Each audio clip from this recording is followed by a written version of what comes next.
시편 119편은 성경 66권 중 가장 많은 절수를 가지고 있는 말씀으로 유명합니다. 무려 176절에 달하는데요. 이 긴 말씀의 주제는 단 하나입니다. 그것은 하나님의 말씀, 즉 여호와의 율법에 관한 내용입니다. 그 가운데서 가장 대표적인 말씀이라 할 수 있는 것이 바로 오늘 본문 105절의 말씀인데, 우리 다시 한번 읽어보겠습니다. 읽으면서 동시에 암송하십시오. 함께 읽겠습니다. 시작. 주의 말씀은 내 발의 등이요 내 길의 빛이니이다. 아멘. 여러분, 이 말씀을 믿으십니까? 그렇습니다. 주의 말씀은 내 발의 등이요 내 길의 빛이 되십니다. 왜 그렇습니까? 여러분, 우리의 인생길은 아무것도 보이지 않고 알 수 없는 아주 캄캄한 암흑가도 같기 때문이지요. 가끔 칠흑같이 어두운 시골길을 우리가 차를 몰고 갈 때가 있습니다. 그럴 때면 여러분, 그 어두움 때문에 갑자기 마음에 뭐가 찾아와요? 두려움이 찾아옵니다. 그럴 때 우리는 어떻게 합니까? 차에 헤드라이트를 켭니다. 그럴 때 어떻게 돼요? 그 불빛으로 인해서 마음에 안도감이 찾아오고 평안함이 찾아오게 되는 것이죠. 여러분, 우리의 인생도 마찬가지입니다. 한치 앞도 내다볼 수 없는 우리의 인생길을 밝히고 인도해 주는 것이 바로 무엇이다? 하나님의 말씀이다. 주의 말씀이 내 발의 등이요 내 길의 빛이 된다고 말씀하고 있는 것입니다. 그러므로 우리는 언제나 하나님의 말씀을 가까이 해야 합니다. 오늘 우리가 이제 설교를 마치고 나서 함께 외우겠지만, 우리가 상반기 동안 주님께서 주일마다 주셨던 그 말씀, 여러분, 그 말씀을 늘 마음에 새기고 내 마음속에 두고 살아야 하는 것이죠. 그럴 때에 하나님께서는 우리에게 놀라운 축복을 허락해 주십니다. 자, 그렇다면 구체적으로 왜 우리는 하나님 말씀을 가까이 두며 살아야 하는 걸까요? 무엇 때문에 오늘 이 시편 119편 105절의 말씀처럼 주님께서는 주님의 말씀을 마음에 새기며 살아가라고 하시는 걸까? 그 이유에 대해서 몇 가지 살펴보려고 합니다. 첫 번째, 하나님 말씀은 우리를 죄의 굴레에서부터 벗어나게 하신다는 것입니다.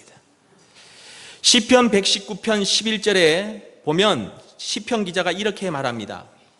내가 주께 범죄하지 아니하려 하여 주의 말씀을 내 마음에 두었나이다 라고 말씀하고 있습니다. 여기서 우리는 무엇을 알게 됩니까? 죄와 말씀의 관계에 대해서 깨닫게 됩니다. 여러분, 우리의 삶에 고난과 고통이 찾아오는 그 근본적인 이유는 무엇입니까? 늘 말씀드리지만 여러분, 우리의 삶에 고통이 찾아오는 것은 이 죄 때문이라는 거예요. 이 죄의 문제 때문에 우리의 삶에는 늘 고통이 찾아오게 되는 것입니다. 인간이 저지르는 수많은 죄들, 그 죄로 인하여 사람들은 신음하고 고통하는 것이지요. 오늘날 이 세상에 자행되고 있는 그 많은 죄들을 보십시오. 정말 끔찍한 죄들이 가득하고 그로 인해서 무고한 사람들이 생명을 잃고 고통을 당하는 것을 보게 되지 않습니까? 내가 지은 죄, 남이 지은 죄 할 것 없이 이 세상은 온통 죄로 가득합니다. 오늘 시편 기자는 이러한 죄를 보고 있는 것이죠. 그러면서 이러한 죄를 짓지 않는 유일한 방법이 무엇인가? 바로 주의 말씀을 마음에 두는 것이다. 죄에서부터 해방될 수 있는 것은 주의 말씀을 내 마음속에 두는 것이다 라는 것을 말해주고 있는 것입니다. 사랑하는 성도 여러분, 하나님 말씀은 우리로 하여금 죄에서 멀어지게 하고 죄의 길로 가지 않게 하더라는 것을 기억하십시오. 그래서 우리가 암송했던 말씀 기억하십니까?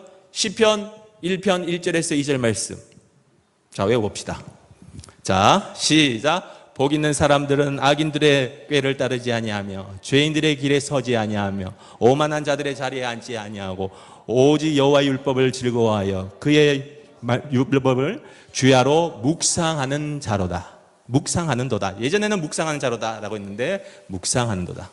잘 외우시네요. 제가 좀 버벅거려서 그렇지 여러분 잘 외우고 계십니다. 이처럼 여러분 여호와의 율법과 말씀을 묵상하고 그 말씀을 어떻게 해요? 마음에 두는 사람은 결코 악인들의 꾀, 죄인들의 길, 오만한 자들의 자리에 앉지 아니합니다. 여러분, 죄라는 이 어둠이 가득한 세상에 살아갈 유일한 길은 오직 말씀의 등을 들고 사는 것, 말씀의 빛을 내 삶에 비추며 살아가는 것임을 잊지 마시길 바랍니다. 그럴 때에 그의 인생이 어떤 인생이 된다고요? 복된 인생이 되는 거예요. 하나님께서 지켜주심으로 말미암아 그의 인생이 형통한 인생이 될 줄로 믿습니다. 여러분 우리 모두가 그렇게 살아갈 수 있기를 바랍니다. 하나님의 말씀을 통하여 죄를 이기고 하나님의 말씀으로 죄를 극복하는 우리 사랑하는 성도 모두가 되실 수 있기를 바랍니다. 두 번째로 하나님의 말씀은 고난 중에 우리에게 위로와 소망이 되어 주신다는 것입니다. 하나님의 말씀은 우리에게 위로와 소망이 되어 주신다. 시편 119편 49절로 50절에 보니까 주의 종에게 하신 말씀을 기억하소서. 주께서 내게 소망을 가지게 하셨나이다.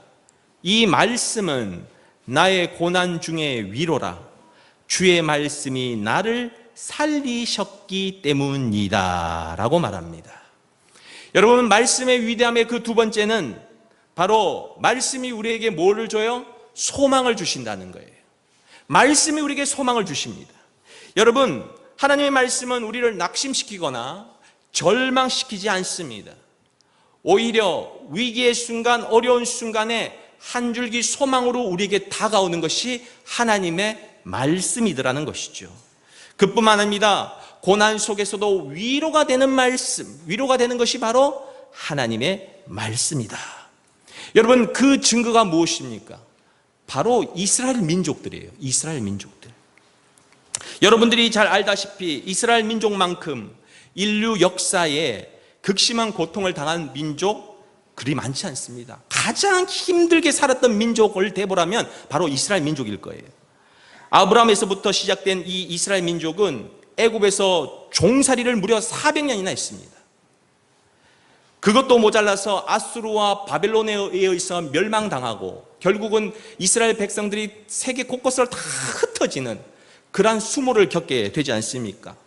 그뿐만 아니라 로마에 의해서 또 다시금 파괴되어지고 또한 모든 이스라엘 백성들이 노예로 잡혀가거나 다들 흩어진 뿐만 아니라 현대 역사에서는 여러분이 알다시피 나치, 히틀러에 의해서 수백만 명의 이스라엘 백성들이 다 죽임을 당하는 그런 엄청난 고난을 당하게 된 것을 우리는 알게 됩니다. 하지만 놀라운 것은 이렇게 흩어지고 멸망당하는 이스라엘 민족이 지금도 존재하고 있다는 거예요.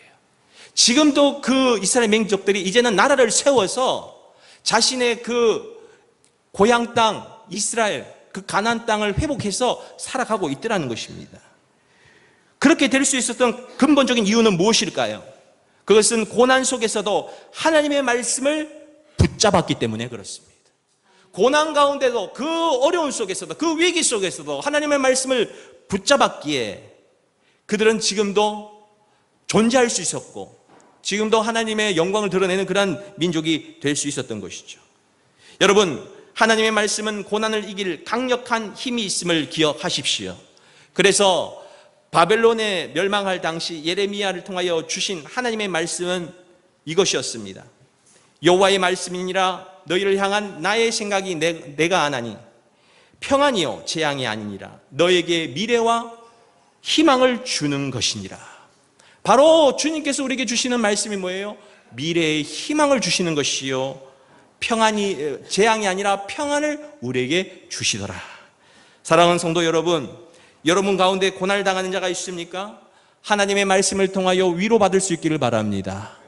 하나님의 말씀을 가지고 소망을 붙잡을 수 있기를 바랍니다.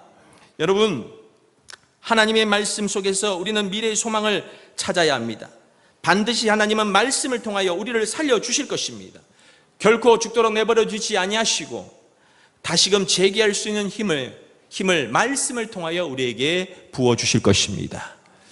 조엘 오스틴이라는 지금 미국에서 아주 사역을 잘하고 계시는 그 목사님의 한 예화 중에 하나가 있는데요. 그의 어머니는 1980년대, 지금부터 무려 30년 전에 병원에서 간암 말기 판정을 받게 됩니다.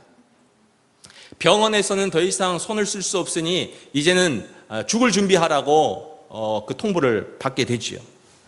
하지만 그 이야기를 들은 이 어머니는 그것을 받아들이지 않았습니다. 왜냐하면 그에게는 사명이 있었어요. 자신의 남편, 목회하는 남편을 도와야 하고 또한 자식들을 기도로 잘 키워야 하는, 그리고 그 아이들을 정말 하나님의 사람으로 잘 길러야 하는 그런 사명이 그의 마음속에 그에게 있었습니다. 그래서 그 간암 말기 판정을 받은 그날부터 이 어머니가 어떻게 하냐면 마음속에 자신이 가지고 있었던 의심, 불안 이런 것들을 다 물리치고 이제 하나님께서 내게 건강을 주실 것이라는 그 믿음을 붙잡기 시작합니다. 그것을 위해서 이분이 한 게 무엇이었냐면 성경 말씀 가운데 이 건강에 관련된 말씀 구절을 찾기 시작해요. 하나님께서 우리의 삶 가운데 건강하게 하신 그 말씀들, 예수님의 그 치유의 말씀들을 무려 한 40구절을 찾아서는 그것을 날마다 선포를 하는 거예요. 읽고 선포를 하는 거예요. 읽고 외우고 또 외우고 했더니 놀라운 것은 몸에 호전이 일어나더라는 것입니다. 하나님의 말씀을 계속 읽고 그 말씀을 믿고 계속해서 선포했더니 결과론적으로 어떻게 되었냐면 그분이 살아났어요. 지금도요, 30년이 흐른 지금도 여전히 살아서 아들의 목회를 도와주고 있고 많은 사람들에게 간증을 하는 그러한 어머니가 되었다는 이야기가 있습니다. 사랑하는 성도 여러분, 하나님은 우리에게 무엇을 주세요? 소망을 주십니다. 하나님은 우리를 회복시켜 주십니다.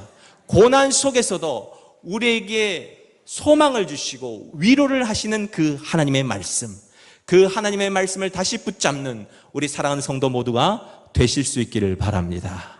세 번째로 하나님의 말씀은 우둔하고 어리석은 우리에게 지혜를 주신다는 거예요. 우리에게 지혜를 주시는 것이 바로 하나님의 말씀이다. 시편 119편 98절 말씀, 주의 계명들이 항상 나와 함께하므로 그것들이 나의 원수보다 지혜롭게 하나이다. 아멘. 여러분, 하나님의 말씀은 우리를 어떻게 한다고요? 지혜롭게 한다.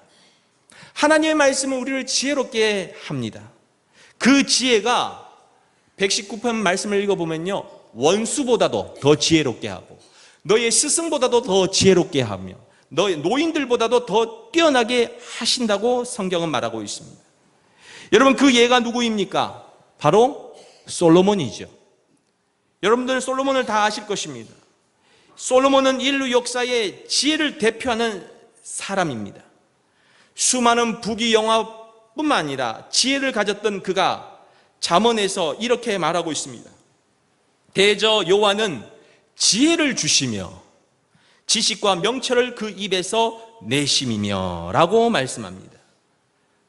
여러분, 이스라엘 백성들이 그 수많은 위기와 고난 속에서도 살아남을 수 있었던 것은 뭐가 있었기에? 지혜가 있었기 때문에. 지혜가 있었기 때문에 그들은 살 수 있었던 것이죠. 그 결과물 중에 하나가 무엇이냐? 바로 여러분이 잘 아는 탈무드입니다. 이 탈무드의 말씀, 탈무드는 토라, 즉 모세오경의 말씀의 해설서가 바로 탈무드예요. 그런데 이 토라와 탈무드로 그들은 자신의 인생의 위기가 닥쳤을 때, 어려움이 닥쳤을 때 그것을 극복하고 이겨내더라는 것입니다. 사랑하는 성도 여러분, 지혜가 있어야 세상을 이길 수 있습니다. 지혜가 없이는 세상을 이길 수 없어요. 그래서 예수님께서도 제자들을 세상으로 내보내시면서 이렇게 말씀하셨습니다. 뱀처럼 지혜롭고 비둘기처럼 순결하라. 뱀처럼 지혜롭고 비둘기처럼 순결하다. 여러분, 누군가가 이 말씀을 이렇게 이야기하시더라고요. 왜 예수님께서 비둘기처럼 순결하고 뱀처럼 지혜로워라고 이야기하지 않으셨을까? 바로 예수님께서는 그 지혜를 강조하셨다는 거예요. 우리가 순결하기 위해서라도 먼저 뭐가 있어야 돼요? 지혜가 필요하다. 내 삶의 그 지혜는 그런데 어디서부터 온다? 세상으로부터 오는 것이 아니라 하늘로부터 온다는 것입니다. 여러분, 하나님의 말씀을 우리가 읽고 우리가 암송할 때에 하나님께서 우리에게 지혜를 부어주실 줄로 믿습니다. 하나님께서 주신 그 지혜로 우리는 세상을 살아가야 된다는 것이죠. 여러분, 지혜는 하나님의 말씀 속에 숨겨져 있다는 것을 기억하십시오. 그래서 오늘날 많은 삶의 지혜를 담은 책들을 가만히 살펴보면요, 모두가 그것이 어디서부터 비롯된 줄 아세요? 성경 말씀에서부터 비롯되었다는 거예요. 경제, 사회, 문화, 정치 할 것 없이 많은 그 지혜는, 그 해결책은 어디서부터? 바로 하나님의 말씀에서부터 비롯되었다. 많은 사람들이 그 말씀 속에서 그 길을 찾았다는 것을 여러분 기억할 수 있기를 바랍니다. 여러분에게 지혜가 필요하십니까? 그렇다면 하나님의 말씀 속으로 들어가십시오. 하나님의 말씀을 마음에 새기십시오. 그 말씀을 머리에 새기고 마음에 새기고 여러분의 삶으로 옮겨 보십시오. 그럴 때 하나님의 놀라운 지혜의 역사를 여러분들이 보게 될 줄로 믿습니다. 여러분, 이처럼 말씀은 우리를 죄에서 벗어나게 하며 고난 중에 위로와 소망이 되어 주시며 우리를 지혜롭게 하는 능력을 가지고 있습니다. 시편 119편은 이것뿐만 아니라 더 많은 이야기를 담고 있는데 오늘 우리가 세 가지를 살펴봤지만, 여러분, 이 119편이 우리에게 또 말하는 것이 있어요. 이러한 말씀이 너희 것이 되려면 어떻게 하라? 성경에 보니까 시를, 그 말씀을 날마다 읊조리라 라고 말합니다. 날마다 어떻게 하라고요? 읽으라는 것입니다. 읽고 또 읽고 그것을 어디에다가요? 내 마음에, 내 머리에 새기라. 여러분, 한 달 동안 우리는 하나님의 말씀, 우리가 상반기에 주일에 주셨던 그 말씀을 계속해서 되뇌이고 또 외워봤습니다. 아마 오늘 이제 마치고 나서 암송하자 그러면 다들 고개를 숙이고 어떻게 하나. 목사인 저도요, 앞에 서서 하라 그러면 떨려요. 이게 긴장이 되고. 그래서 저도요, 이번 한 달 동안, 특별히 이번 일주일 동안은요, 계속해서 이 쪽지 가지고, 목사도 이렇게 외워야 돼요.